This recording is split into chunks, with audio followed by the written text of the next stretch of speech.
ভেনেজুয়েলার পর এবার ডেনমার্কের স্বায়ত্তশাসিত অঞ্চল গ্রিনল্যান্ডের প্রতি নজর দিয়েছেন মার্কিন প্রেসিডেন্ট ডোনাল্ড ট্রাম্প। উদ্দেশ্য বিশ্বের সবচেয়ে বড় দ্বীপটিকে যুক্তরাষ্ট্রে অন্তর্ভুক্ত করা। এ লক্ষ্যে বিভিন্ন পন্থা নিয়েও ভাবছে ওয়াশিংটন।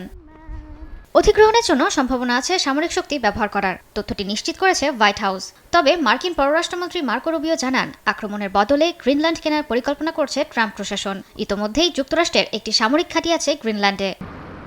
গ্রিনল্যান্ড প্রসঙ্গে ট্রাম্পের অবস্থান স্পষ্ট করতে মঙ্গলবার এক বিবৃতি দেন হোয়াইট হাউসের প্রেস সচিব ক্যারোলিন লেভিট। বিবৃতিটিকে স্বাগত জানিয়েছেন গ্রিনল্যান্ডের প্রধানমন্ত্রী জেন্স ফ্রেডেরিক নেলসন। বাস্তবতার ভিত্তিতে সংলাপ হওয়া উচিত, যাতে করে গ্রিনল্যান্ডে আন্তর্জাতিক আইনি অধিকার ও ভৌগোলিক সার্বভৌমত্বের প্রতি সম্মান দেখানো হয়।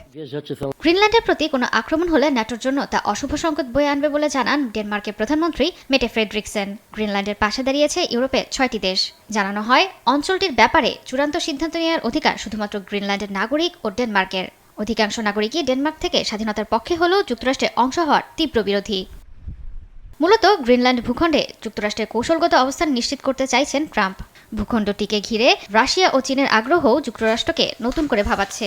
বাণিজ্যিক স্বার্থে অঞ্চলটির অপ্রচলিত বিরল খনিজ সংগ্রহ ওয়াশিংটনের অন্যতম উদ্দেশ্য।